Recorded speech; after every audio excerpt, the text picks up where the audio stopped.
Latest technology courses, best infrastructure మరియు అద్భుతమైన placements. Engineering లో మీ best choice Avian institute of engineering and technology, Ibrahimpatnam. Welcome back to dream media. ఈ రోజు మనతో ఉన్నారు విశ్వేశ్వర రెడ్డి గారు. ముఖ్యంగా యుఎస్ లో ఉన్న సిచ్యువేషన్స్ గురించి, అక్కడ అప్డేట్స్ గురించి ఒకసారి సార్ అడిగి తెలుసుకుందాం. సార్ అందరికి సుపరిచితులే, సో అక్కడ విషయాలు ఒకసారి తెలుసుకుందాం. నమస్కారం విశ్వేశ్వర రెడ్డి గారు. నమస్కారం సార్. లేటెస్ట్ అమెరికన్ అప్డేట్స్ చూసుకున్నట్లయితే ఫస్ట్ థింగ్, ఎవరైతే డిపెండబుల్ వీసా మీద అక్కడ ఉంటూ ఉంటారో, ఎవరైతే గ్రీన్ కార్డ్స్ మీద వెళ్ళి అక్కడ ఉన్న వాళ్ళు స్పౌస్ అయి ఉండొచ్చు, పేరెంట్స్ అయి ఉండొచ్చు, వాళ్ళు ఎయిర్పోర్ట్స్ లో ఉన్న టైంలో సెలవులకి ఇక్కడ నుంచి వచ్చి అక్కడికి వెళ్తున్న టైంలో అయి ఉండొచ్చు, వాళ్ళ పాస్పోర్ట్స్ చేతికి ఇచ్చేయమని అక్కడ అధికారులు చెప్తున్నట్టు కొన్ని వార్తలు వస్తున్నాయి. Is it true? ఒకవేళ నిజంగా అక్కడ ఇలా ఇమ్మని అడిగినట్లయితే ఎయిర్పోర్ట్ లో ఏం చేయాలంటారు? ఎక్కడ ఎయిర్పోర్ట్ అంటున్నారు? హైదరాబాద్ ఎయిర్పోర్ట్, అమెరికన్ ఎయిర్పోర్ట్ అంటారు? అమెరికన్ ఎయిర్పోర్ట్ లో తిరిగి వెళ్ళినప్పుడు. మళ్ళీ you can rephrase the question. So ఎవరైతే డిపెండబుల్ వీసా మీద అమెరికాలో ఉంటున్నారో, గ్రీన్ కార్డ్ హోల్డర్, వాళ్ళ స్పౌస్ అయి ఉండొచ్చు, అంటే వాళ్ళ భార్య అయి ఉండొచ్చు, అంటే వాళ్ళ పేరెంట్స్ అయి ఉండొచ్చు, వాళ్ళు ఇండియాకి సెలవుల కోసం వస్తున్నా, వేరే వర్క్ మీద వస్తున్నా సరే, వాళ్ళు అక్కడ ఫ్లైట్ ఎక్కే ముందు అక్కడ ఎయిర్పోర్ట్ లోకి ఎంటర్ అయినప్పుడు వాళ్ళ పాస్పోర్ట్స్ తీసుకొని వాళ్ళని హోల్డ్ లో పెట్టడం, వాళ్ళకి కొన్ని ఆంక్షలు విధించడం జరుగుతున్నాయి అని చెప్పేసి వార్తలు వస్తున్నాయి. Is it true? లేదు లేదు, కరెక్ట్ కాదు. అంటే రిటర్న్ లో ఇండియాకి వస్తున్నప్పుడు కదా ఇది. ఇండియాకి వచ్చేటప్పుడు ఏం అడగరు. ఇండియాకి వచ్చేటప్పుడు అది బికాజ్ అది హోమ్ కంట్రీ డిపార్చర్ కిందకి వస్తుంది. సో ఇండియన్ పాస్పోర్ట్ హోల్డర్స్ ఇండియాకి వెళ్ళాలనుకున్నప్పుడు ఎప్పుడైనా వెళ్ళొచ్చు. అక్కడ అమెరికాకి జీరో ఆబ్జెక్షన్ ఉంటుంది. అప్పుడు ఇండియా లోపలికి రావటప్పుడు ఇండియా వెరిఫై చేసుకుంటుంది వీళ్ళకి ప్రాపర్ పాస్పోర్ట్ ఉందా లేదా, వీళ్ళకి ప్రాపర్ ఇండియాకి వచ్చే ఎలిజిబిలిటీ డాక్యుమెంట్స్ ఉన్నాయి. అంటే ఎప్పుడైనా ఇమిగ్రేషన్ లాలో ఎలా ఉంటుందంటే, ఎవరు ఏ కంట్రీకి వెళ్తున్నారో ఆ కంట్రీ డాక్యుమెంట్స్ చూస్తారు తప్ప హోమ్ కంట్రీకి, అంటే where we born, birth place లో ఉన్న మనకి ఏదైతే పాస్పోర్ట్ ఉంటుందో వాళ్ళు ఎప్పుడు కూడా హోమ్ కంట్రీ వెరిఫికేషన్ ఉండదు. ఓకే.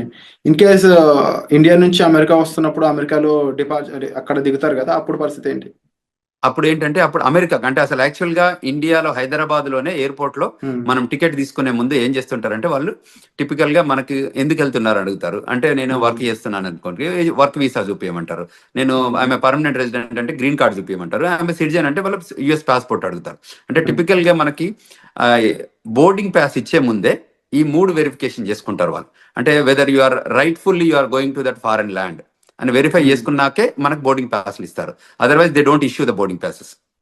అంటే ఇక్కడ ఇంకొక విషయం నేను అబ్జర్వ్ చేస్తుంది అంటే, నేను అక్కడ వచ్చిన వార్తలు చదివినప్పుడు కొన్ని వెబ్సైట్స్ లో అవి వాళ్ళ భర్తకి కి ఎంతకాలంగా వాళ్ళు దూరంగా ఉన్నారు, ఇమీడియట్ గా పెళ్లి అయితే ఎంతకాలం దూరం ఉన్నారు, వాళ్ళ మధ్యలో బాండింగ్ ఎలా ఉంది, ఇవి కూడా చెక్ చేస్తున్నారు అని, అవి గాసిప్స్ కింద చూడాలా లేదా ఇందులో కూడా నిజంగా ఉంది? అంటే ఇందులో 2 types of we can look at it. అంటే కేస్ టు కేస్ వ్యారీ అవుతుంది. వాళ్ళ దగ్గర ఏంటంటే, ఎప్పుడైతే పోర్ట్ ఆఫ్ ఎంట్రీలో మన దగ్గర బోర్డింగ్ పాస్ తీసుకున్నాక వాళ్ళకి ఏం చేస్తారంటే, మన ఇమిగ్రేషన్ అయ్యాక మన ఫ్లైట్ అంటే ఏ రూపకంగా వస్తుంది అమెరికా అనేది, whether it's coming from Dubai, Qatar, what ever country, London ఎక్కడి నుంచి వస్తుందో, వచ్చే ముందు ఏం చేస్తారంటే, వన్స్ ద పొజిషన్ క్లోజ్డ్ అయిన తర్వాత ఈ డేటా అంతా యుఎస్ పంపిస్తారు. యుఎస్ పంపించాక ఆ డేటా అంతా వాళ్ళకి బ్యాక్గ్రౌండ్ చెక్ ఎఫ్బిఐకి వెళ్ళిపోయి మళ్ళీ వీళ్ళ దగ్గరకు వస్తుంది, ఏది సిబిపి ఆఫీస్కి వస్తుంది. వచ్చిన దగ్గర వెరిఫై చేసుకుంటారు వీళ్ళు ఎక్కడి నుంచి వస్తున్నారు, వీళ్ళ బ్యాక్గ్రౌండ్ ఏంటి, వీళ్ళది ఎనీ ఇష్యూస్ ఉన్నాయా, అంటే ఇమిగ్రేషన్ ఇష్యూస్ ఉన్నాయా. In case if there is an immigration issues, వాళ్ళు ఏం చేస్తారంటే పిలిచి అక్కడ పోర్ట్ ఆఫ్ ఎంట్రీలోనే జనరల్ ఇన్స్పెక్షన్ చేయొచ్చు, రిగరస్ ఇన్స్పెక్షన్ చేయొచ్చు, సెకండరీ ఇన్స్పెక్షన్ చేయొచ్చు. సో ఈ 3 టైప్స్ ఆఫ్ ఇన్స్పెక్షన్ జరుగుతాయి. జనరల్ ఇన్స్పెక్షన్ అంటే వాళ్ళకి తెలిసిపోతుంది, అంటే గ్రీన్, ఎల్లో, రెడ్ ఛానల్ లాగా మనం ఇక్కడ పోర్ట్ ఆఫ్ ఎంట్రీలో ఉంటాయి చూడండి, అట్లా కస్టమ్స్ లలో green, red, yellow channel type. ఇది కూడా టిపికల్ గా ఎలా ఉంటుందంటే, వాళ్ళకి if they have background, very good background ఉంటే లోపలికి స్మూత్ గానే అడుగుతారు, కపుల్ ఆఫ్ క్వశ్చన్స్ అడిగి రాణిస్తారు. లేదు ఇంకా వాళ్ళకి డౌట్ ఉంటే ఒక 10 క్వశ్చన్స్ అడుగుతారు. ఇంకా బాగా డౌట్ ఉంటే ఏం చేస్తారంటే, వాళ్ళ ఫోల్డరు, ప్యాకెట్, పాస్పోర్ట్ అన్ని తీసుకొని సెకండరీ ఇన్స్పెక్షన్ అని ఒక పక్క రూమ్ తీసుకెళ్తారు. అక్కడ తీసుకెళ్లి ఒక 4-5 అవర్స్ కూర్చోబెడతారు. కూర్చోబెట్టి ఆ 4-5 అవర్స్ లోపల ఏం చేస్తారంటే, వాళ్ళ పాస్పోర్టు, వాళ్ళ ఫోను, వాళ్ళ కంప్యూటరు, వాళ్ళ అన్ని తీసుకొని కూర్చోబెట్టి ఈ 4-5 అవర్స్ లోపల, అంటే వాట్ ఎవర్ దట్ స్టిపులేటెడ్ టైంలో వీళ్ళు ఏం చేస్తారంటే వాళ్ళ బ్యాక్గ్రౌండ్ చెక్ చేస్తారు. కంట్రీలో ఎప్పటి నుంచి వచ్చారు, ఎప్పుడు ఉన్నారు, ఇది మొదటిసారి వచ్చిందా, లేకపోతే ఎన్నిసార్లు ఉన్న దానిలో ఇప్పుడు H1B మీద ఉంటే ఎవరు ఏ ఎంప్లాయర్ దగ్గర పనిచేస్తున్నాడు, ఎంప్లాయర్ దగ్గర అసలు జాబ్ ఉందా లేదా, అంటే టిపికల్ గా దే వెరిఫై ఎవ్రీథింగ్. ఒకవేళ ప్రయర్లీ ఏదైనా ఉంటే, ఈయనకి ఏదైనా స్పీడింగ్ టికెట్లు ఉన్నాయా, లేకపోతే ఇంకేదైనా క్రిమినల్ రికార్డ్ ఉందా, you know what I'm talking, and everything they will verify.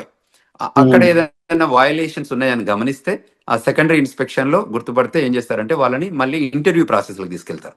తీసుకెళ్లి ఆ ఇంటర్వ్యూలో ఒకవేళ వాళ్ళు వయలేట్ చేసిన ఏమైనా ఉంటే ప్రజెంట్ చేస్తారు. దీస్ ఆర్ ద సిచ్యువేషన్స్ ఉన్నాయి, వాట్ యూ థింక్ అంటే వాళ్ళు మనం అగ్రి అయ్యాం అనుకోని, అగ్రి అయితే వాళ్ళ వీసా క్యాన్సిల్ చేసేసి మళ్ళీ అక్కడ నుండి డిపోర్ట్ చేస్తారు. అంటే ఇప్పుడు ఫర్ ఎగ్జాంపుల్ జనరల్ గా అమెరికా పెళ్ళికొడుకు అంటే ఎక్కువ మంది ఇంపార్టెన్స్ ఇస్తూ ఉంటారు. ఆ రకంగా ఎప్పుడైనా వాళ్ళ అమ్మాయిని తిరిగి అక్కడ పంపినప్పుడు డిపెండబుల్ వీసా మీద అమ్మాయి వెళ్తుంది కాబట్టి కరెక్ట్, H4 వీసా మీద వస్తారు. కానీ అమ్మాయి బాగా చదువుకున్న అమ్మాయి అనుకోవచ్చు, ఎంటెక్ పర్సన్ అయి ఉండొచ్చు. ఇన్ కేస్ ఆవిడ నేను ఇక్కడ కూడా జాబ్ చేస్తాను ఏమన్నా పొరపాటున అక్కడ రివీల్ చేసి ఉంటే అప్పుడు సిచ్యువేషన్ ఎలా ఉంటుంది? ఆ పాసిబిలిటీ అదే ఆ ఇంటర్వ్యూయింగ్ ప్రాసెస్ అని ఇంతకుముందు చెప్పాను కదా. సో యూజువల్ గా మనం ఏం చేస్తామో H4 మీద ఉంటే తక్కువ క్వశ్చన్స్ అడుగుతారు, ఎందుకంటే they are not primary. In case వాళ్ళకి బాగా డౌట్ వస్తే వాళ్ళు అడగొచ్చు, అడిగితే ఆ పొటెన్షియల్ థింకింగ్ ఉంటే అప్పుడు ఆలోచిస్తారు. కానీ మెజారిటీ 98% పెద్ద ఇష్యూస్ ఏమి ఉండవు దానికి, ఎందుకంటే H1 వాళ్ళని బాగా వెరిఫై చేస్తారు, గ్రిల్ చేస్తారు, make sure that they have a job or not అని వెరిఫై చేసుకుంటారు. అంటే H1 వాళ్ళు ఎలాంటి జాగ్రత్తలు తీసుకోవాలంటారు అక్కడ ఇంటర్వ్యూ కానీ అక్కడ క్వశ్చన్ చేసినప్పుడు? తప్పకుండా వాళ్ళు H1B హోల్డర్ అసలు ఫస్ట్ ఆఫ్ ఆల్ మేము ఇండియాకి వెళ్ళొద్దనే సజెషన్ చేస్తున్నాం ఈ టైంలో పర్టికులర్ గా. ఇన్ కేసు వాళ్ళు ఇండియాకి వెళ్ళాల్సి వచ్చి ఎమర్జెన్సీ సిచ్యువేషన్ వెళ్ళాల్సి వస్తే వచ్చే ముందు మీరు ఏదైతే ఎంప్లాయర్ దగ్గర పని చేయబోతున్నారో ఆ ఎంప్లాయర్ దగ్గర నుంచి ఒక క్లయింట్ లెటర్ కానీ, మీ ఎంప్లాయ్మెంట్ లెటర్ కానీ, మోస్ట్ రీసెంట్ పే స్టెప్స్ కానీ, లాస్ట్ W2s కానివ్వండి, ఇవి మీరు ఒక ఫోల్డర్ లో పెట్టుకోండి. వాళ్ళు వచ్చి అడిగినప్పుడు మీరు ఫేర్ గా చూపించేటట్టు, అంటే పాస్ట్ 2-3 ఏళ్ల నుంచి ఆ కంపెనీతో పనిచేసి ఉంటే వాళ్ళ కంపెనీ W2s కానివ్వండి, మోస్ట్ రీసెంట్ గా మనం ఇయర్ లో పే స్టబ్స్ ఉంటాయి, ఎవ్రీ మంత్ కానీ 15 days కానీ పే స్టబ్స్ ఉంటాయి, అవి హోల్డ్ చేయడం కానీ, తర్వాత ట్యాక్స్ రిటర్న్స్ కానీ ఏవైతే ఉంటాయో అది కూడా, తర్వాత ఏదైతే క్లయింట్ లొకేషన్ లో పనిచేస్తున్నారో వాళ్ళ బ్యాడ్జ్ ఉంటుంది, ఆ కంపెనీ బ్యాడ్జ్ ఉంటుంది కదా, ఆ బ్యాడ్జింగ్ కూడా పెట్టుకొని ఉంటే జాగ్రత్తలు ఉంటే వాళ్ళు ఏ క్వశ్చన్స్ అడిగినా మనం 1 by 1 మనం ప్రజెంట్ చేయగలిగితే ఏమవుతుంది అంటే వాళ్ళకు కూడా కాన్ఫిడెన్స్ వస్తుంది. దిస్ గైజ్ వర్క్ ప్లేస్ లో ఉంది, ఈయనకి పర్మనెంట్ ఎంప్లాయ్మెంట్ ఉంది అక్కడ, సో అంచేత మనం ఆయనని వెల్కమ్ చెప్పాలి అన్నట్టు ఉంటుంది. వాళ్ళు వెరిఫై చేసుకొని అవన్నీ వ్యాలిడిటీ ఉంటే తప్పకుండా వాళ్ళు వెల్కమ్ చెప్తారు, అండ్ విత్ గుడ్ మూమెంట్స్ తో వెల్కమ్ చెప్తారు. అండ్ సార్ ఎలాంటి సినారియోలో అయినా ఇన్ కేస్ అక్కడ ఆఫీసర్స్ అంటే ఇక్కడ పర్సన్ ని పాస్పోర్ట్ హ్యాండ్ ఓవర్ చేయమనే సిచ్యువేషన్ వస్తుందంటారా? ఎలాంటి సిచ్యువేషన్ లో రావచ్చు వస్తే? ఇప్పుడు సెకండరీ ఇన్స్పెక్షన్కి వెళ్ళినప్పుడు మనం తప్పకుండా పాస్పోర్ట్ హ్యాండ్ ఓవర్ చేయాల్సి వస్తుంది. ఓకే, సెకండరీ ఇప్పుడు మనం ఏదైతే ప్రైమరీ ఇన్స్పెక్షన్ అంటే ప్రతి దానికి వాళ్ళు పాస్పోర్ట్ తీసుకుంటారు, పాస్పోర్ట్ స్కాన్ చేస్తారు, వాళ్ళ దగ్గర కంప్యూటర్ ఉంటుంది కదా. ఇప్పుడు you are an Indian, you are coming on F1 visa, so passport తీసుకుంటారు, ఫింగర్ ప్రింటింగ్ తీసుకుంటారు, తర్వాత ఐరిష్ చెక్ చేస్తారు, పిక్చర్ తీస్తారు, ఫింగర్ ప్రింటింగ్ టోటల్ 10 fingers అంటే 2 hands పెట్టి 10 fingers చెక్ చేసుకున్న తర్వాత ఇంటర్వ్యూ క్వశ్చన్స్ ఉండి దాని తర్వాతనే పంపిస్తారు. ఈ పాస్పోర్ట్ అందులో స్కాన్ చేస్తేనే అప్పుడు వాళ్ళకి డీటెయిల్స్ అన్ని వస్తాయి కదా. So 100% they collect the passport. Only thing ఏంటంటే గ్రీన్ లాగా ఉంటే మళ్ళీ they will hand over everything, passport ఇచ్చేసి నో వెల్కమ్ టు అమెరికా అని చెప్పేసి పంపించేస్తారు. సో అది H1B ఏదంటే వాళ్ళ ఎంప్లాయ్మెంట్ ఉందా లేదా వెరిఫై చేసుకొని ఆ క్వశ్చన్స్ అడుగుతారు, ఎక్కడ పని చేస్తున్నారు, ఏంటి, ఏ జాబ్ చేస్తున్నారు, ప్రోగ్రామ్ అనలిస్టా ఏంటి అంటే డేటా అనలిస్టా, దోస్ కైండ్ ఆఫ్ క్వశ్చన్స్ అన్నట్టు. సో క్లయింట్ లొకేషన్ లో జాబ్ ఉందా వెరిఫై చేసుకొని, మీ ఎంప్లాయర్ తో టచ్ లో ఉన్నావా, అంటే దీస్ ఆర్ ద కొన్ని కామన్ మినిమం క్వశ్చన్స్ ఉంటాయి కదా. ఆ మినిమం క్వశ్చన్స్ అడిగాక మళ్ళీ దే హ్యాండ్ ఓవర్, లోపలికి వెళ్ళాక ఫస్ట్ పాస్పోర్ట్ తీసుకొని క్వశ్చన్స్ అడిగాక మళ్ళీ పాస్పోర్ట్ హ్యాండ్ ఓవర్ చేస్తారు. సో పాస్పోర్ట్ తీసుకోవడం అనేది ఒక common practice. Only American citizens అయి ఉండి వాళ్ళకి గ్లోబల్ ఎంట్రీ ఉంటే తప్ప వీళ్ళని యూజువల్ గా గ్లోబల్ ఎంట్రీ ఉన్న వాళ్ళకి ఎలా ఉంటుందంటే వాళ్ళకి ఐరిష్ తో టెస్ట్ చేస్తారు, వాళ్ళకి ఇండిపెండెంట్ గా వాళ్ళే స్కాన్ చేసుకోవచ్చు, వాళ్ళే పిక్చర్ దిగొచ్చు. ఇప్పుడు యాప్ కూడా వచ్చింది, గ్లోబల్ ఎంట్రీ యాప్. సో అందులోనే వాళ్ళు ఫోటోలు తీసుకొని సబ్మిట్ చేస్తారు, ఆఫీసర్ సిబిపి ఆఫీసర్ వెరిఫై చేసుకొని ఎవ్రీథింగ్ గుడ్ ఉందంటే వాళ్ళు ఈవెన్ పాస్పోర్ట్ కూడా అడగరు, యూ కెన్ గో అని చెప్పేస్తారు. ఎందుకంటే వాళ్ళకి బ్యాక్గ్రౌండ్ చెక్లు, వ్యాలిడేషన్ అంతా జరుగుతుంది కాబట్టి. అండ్ అలాగే ఇంకా లేటెస్ట్ అప్డేట్ ఇంకోటి చూసుకున్నట్లయితే సెంట్రల్ యూనివర్సిటీ ఆఫ్ మిచిగన్ లో ఒక చైనీస్ స్టూడెంట్ తను సోషల్ మీడియాలో కొంచెం యాక్టివ్గా ఉండడం, అది కూడా అమెరికాకి ఆపోజిట్ గా తను చేసిన రెస్పాన్స్ అనేది తను డిపార్ట్ చేసే విధంగా మారింది. ఇప్పుడు జస్ట్ 6 months స్టడీ లెఫ్ట్ ఉందంట తనకి. 2016లో తను వెళ్ళాడంట స్టడీస్ కోసం. అలాంటి సిచ్యువేషన్స్ లో ముఖ్యంగా సోషల్ మీడియాలో మనం అంటే రియాక్ట్ అయ్యే విధానం కానీ, ఆఖరికి ఒక పోస్ట్ యుఎస్ కి ఆపోజిట్ గా ఉండే ఒక పోస్ట్ ని మనం లైక్ చేసినా కూడా అది మన మీద కాస్త తీవ్ర ప్రభావం చూపిస్తుందని చెప్పేసి వస్తున్నాయి వార్తలు. ఈ పరంగా ఇండియన్ స్టూడెంట్స్ ఎవరైనా ఎఫెక్ట్ అయ్యే ఛాన్స్ ఉందా? అసలు అక్కడ స్టూడెంట్స్ ఎలాంటి జాగ్రత్తలు తీసుకోవాలంటారు? Correct, very good question Virat. Typical ఏంటంటే మనకు ఇక్కడ కంట్రీలో మనం non immigrant aliens, we are here for a short term, అంటే టర్మ్ బేస్డ్ వస్తున్నాం మనం ఈ కంట్రీలోకి. అది F1 అయితే 2 to 5 years, H1 అయితే 3 to 6 years, and permanent residence అయితే యూ హ్యావ్ రెసిడెన్సీ రిక్వైర్మెంట్ ఉంది కాబట్టి అది ఫాలో అయితే ఇస్తారు. సో ఎక్కడైతే నాన్ ఇమిగ్రెంట్ ఏలియన్స్ ఉంటారో వాళ్ళకి ఈ స్పెషల్గా ఈ రూల్స్ అని అప్లై అయ్యేది. ఎందుకంటే మనం కంట్రీ లాయాలిటీ చూపిస్తే తప్ప మనం కంట్రీ లోపలికి రానివ్వరు.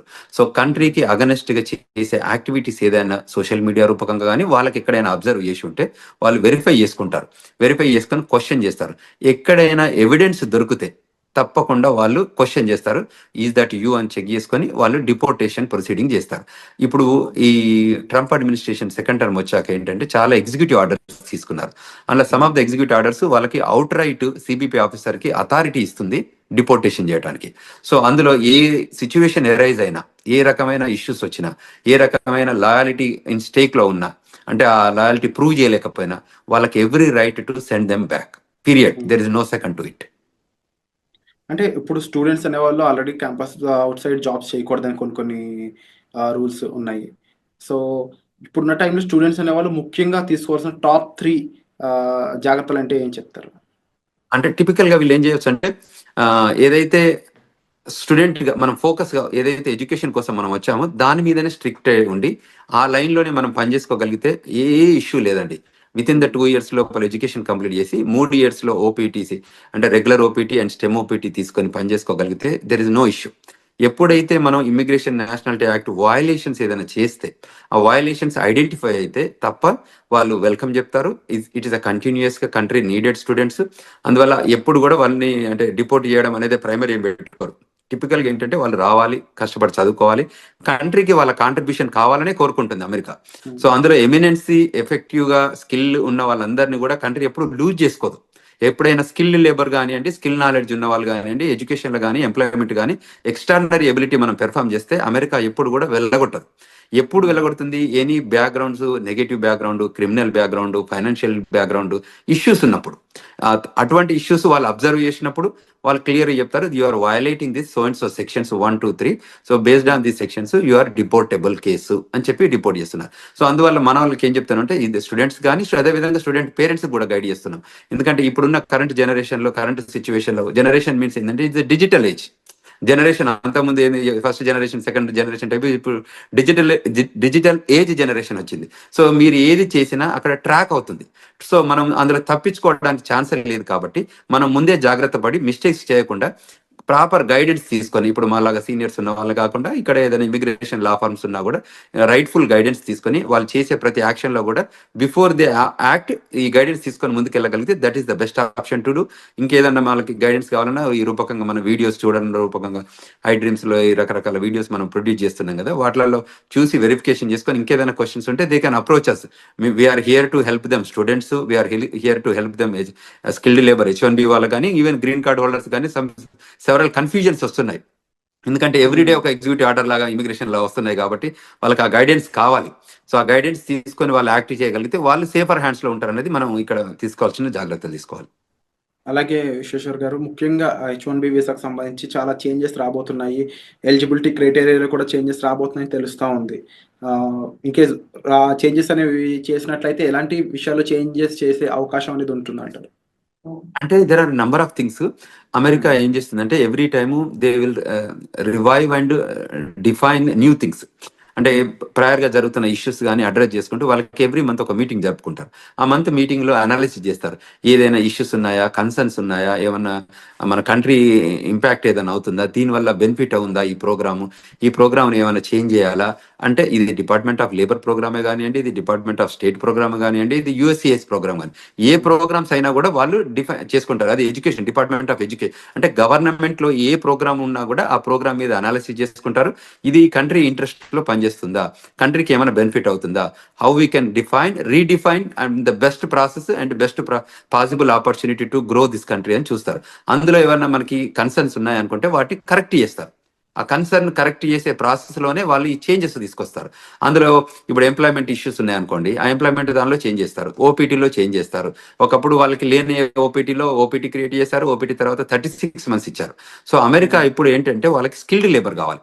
అంటే నాలెడ్జబుల్ పీపుల్ కావాలి, who can make and break the greatest technology evolution లో చేయగలిగే పీపుల్ ఉంటే వాళ్ళని తీసుకొని ముందుకు ప్రొడ్యూస్ చేసుకొని ఆ కంట్రీ బెనిఫిట్ లో పనిచేపించుకుంటారు. కాబట్టి ఆ లైన్ లో ఉన్న వాళ్ళకి ఏ మాత్రం ఇష్యూ లేదు, ఆ లైన్ లో పనిచేసేటట్టు మన వాళ్ళు ఉండాలి. అండ్ యూజువల్ గా ఇండియన్ పీపుల్ టెండెన్సీ ఏంటంటే they are gem of the gems in education, STEM, science and technology, engineering, mathematics లో మనంత గొప్పగా ప్రపంచంలో ఎక్కడ ఉండరు. సో ఆ స్కిల్ ని మనం ప్రాపర్ గా ఎగ్జిబిట్ చేయగలిగితే, ఆఫీసర్ ముందు కానివ్వండి, ఇంటర్వ్యూవర్ ముందు కానివ్వండి, గవర్నమెంట్ ముందు కానీ చేయగలిగితే మనకు ఇట్స్ రెడ్ కార్పెట్ వెల్కమ్ ఉంటుంది. అది గుర్తించితే మనం తప్పకుండా ముందుకు ఎదగడానికి ఆస్కారం ఉంటుంది. Wonderful sir. And episode close చేసే ముందు ఒక మాట స్టూడెంట్స్ కానీ లేకపోతే అక్కడ ఎంప్లాయీస్ కానీ డిపెండబుల్ వీసా మీద ఉన్న వాళ్ళకి ఓవరాల్ గా వీరందరికీ మీరు చెప్పే మాట ఏంటి? ఏదైనా ఇప్పుడున్న కొత్త ట్రెండ్స్ మనకి ఎవ్రీ టైం జరుగుతున్నాయి కాబట్టి ఏంటంటే న్యూ ఎగ్జిక్యూటివ్ ఆర్డర్స్ వస్తున్నాయి కాబట్టి, ఇప్పటికే వచ్చినాయి కాకుండా ఫ్యూచర్ కూడా రాబోతున్నాయి కాబట్టి, సో మీరు వెల్ ఇన్ఫార్మ్డ్ గా ఉండాలి, అందరితో కనెక్ట్ ఉండాలి. సో మనకి తెలిసిందే కరెక్ట్ అని అనుకోవద్దు. సో తప్పకుండా you take good guidance from non profit organisations కానీ మమ్మల్ని అప్రోచ్ అయితే మేము వీఆర్ దేర్. మేము చెప్తున్నాం గ్లోబల్ తెలంగాణ ద్వారా కూడా వాళ్ళకి ఈమెయిల్ రూపకంగా కానీ ఫోన్ రూపకంగా కానీ మేము ఫోన్ నెంబర్స్ కూడా ఇచ్చాము. సో అమెరికాలో ఉన్నాం కాబట్టి అదేవిధంగా మనకి ఏదైనా law firm, immigration law firm guidance కానివ్వండి, సజెషన్స్ కానివ్వండి తీసుకోవాలి. ఇవాళ మేము yesterday organised global Telangana association ద్వారా ఒక సెమినార్ ఆర్గనైజ్ చేశాము, వెబినార్ ఆర్గనైజ్ చేశాము. బ్రహ్మాండంగా ఒక 1000 మంది జాయిన్ అయ్యారు. 1000 మంది స్టూడెంట్స్ రూపకంగా ఇమిగ్రేషన్ రిక్వైర్మెంట్ ఏమున్నా కూడా ఇప్పుడు కరెంట్ లో జరుగుతున్న ఇమిగ్రేషన్ ట్రెండ్స్ పైన ఏవేవైతే ఇష్యూస్ ఉన్నాయో వాటిపైన మేము ఆర్గనైజ్డ్ విత్ సీనియర్ ఇమిగ్రేషన్ అటార్నీతోని కాన్ఫరెన్స్ కాల్ ఆర్గనైజ్ చేస్తే there are number of peoples join అయ్యారు. వాళ్ళ క్వశ్చన్స్ ఒక 2.5 గంటల కాన్ఫరెన్స్ కాల్ జరిగింది. అంటే అంతసేపు క్వశ్చన్స్ అడిగారు వాళ్ళంతా. So it is very informable. అట్లా ముందుకు వచ్చి తెలుసుకోగలిగితే that is the greatest thing. So మేము అదే చెప్తున్నాం. అది F1 కానివ్వండి, H1 కానివ్వండి, గ్రీన్ కార్డ్ హోల్డర్స్ కానివ్వండి, ఈవెన్ సిటిజన్స్ కానివ్వండి, ఈ కంట్రీ రిక్వైర్మెంట్స్ ఏమున్నాయి, ఇప్పుడు సిటిజన్షిప్ అయినా కూడా గ్రీన్ కార్డ్ అయినా కూడా మనం ఈ AR11 అప్డేట్ చేస్తున్నామా, మనం F1 H1 వాళ్ళు కూడా AR11 అంటే స్టేటస్ మనకి అడ్రస్ అప్డేట్ చేస్తున్నామా, లేకపోతే రిజిస్ట్రేషన్ రిక్వైర్మెంట్స్ అప్డేట్ చేస్తున్నామా. మనం ఈ కంట్రీలోకి వచ్చాం కాబట్టి మనం ఈ కంట్రీ నామ్స్ అంటే లా ఆఫ్ ద ల్యాండ్ ఎలా ఇమిగ్రేషన్స్ ఉన్నాయో, ఇమిగ్రేషన్ నేషనల్ యాక్ట్ రూల్స్ ఏది ఉన్నాయో మనకు తెలిస్తే ఫాలో అయిదాం, తెలియకపోతే తెలుసుకొని ఫాలో అయిదాం. Bottom line we need to follow the rules. So if you follow the rules there is no issue. This country is the best country to live and this the best country to welcoming. And the country people కూడా చాలా బాగుంటారు. మనం కూడా grow కావడానికి opportunity ఉంటుంది. మన పిల్లలకు కూడా చాలా కంఫర్టబుల్ గా సెటిల్ అవుతారు. సో అక్కడ ఉన్న చదువుకునే స్టూడెంట్స్ అయి ఉండొచ్చు, వర్క్ చేసే వాళ్ళు అయి ఉండొచ్చు, ఎవరు కూడా ఇన్సెక్యూరిటీస్ ఏం పెట్టుకోకుండా ప్రాపర్గా ప్రొఫెషనల్స్ని కలిసి మీ డౌట్స్ అనేవి సాల్వ్ చేసుకోగలిగినట్లయితే మీరు ఒక సేఫ్ అండ్ సెక్యూర్ లైఫ్ అక్కడ లీవ్ చేయొచ్చండి. దాంతోపాటుగా అంతగా మిమ్మల్ని ఇబ్బంది పెట్టే విషయం అయితే మాత్రం తప్పకుండా ఇమీడియట్లీ మీరు ఒక ప్రొఫెషనల్ కానీ ఎంబసీ సైడ్ పీపుల్ కానీ లేకపోతే ఒక లా ఫీమ్ సంబంధించిన పర్సన్స్ అయి ఉండొచ్చు, లేకపోతే మన విశ్వేశ్వరరావు గారు లాంటి ప్రొఫెషనల్స్ మీరు కలిసినట్లయితే కాస్త జాగ్రత్తలతో పాటుగా మీకు కాస్త గైడెన్స్ ఇచ్చే ఛాన్సెస్ అనేవి దొరుకుతాయి. సో తప్పకుండా మీరు తీసుకునే ఇనిషియేషన్స్ అనేవి చాలా గ్రేట్ విశ్వేశ్వర్ గారు. తప్పకుండా మీరు కండక్ట్ చేసే వెబినార్స్ అయి ఉండొచ్చు, లేకపోతే ఇలా ఇంటర్వ్యూస్ రూపంలో అయి ఉండొచ్చు, చాలా ఇన్ఫర్మేషన్ని చాలా మందికి అందిస్తూ ఉన్నారు. So we are thankful and thank you so much for great information. మరిన్ని అప్డేట్స్ పై త్వరలోనే మరొక ఇంటర్వ్యూతో మీ ముందుకు వస్తాం. Thank you so much.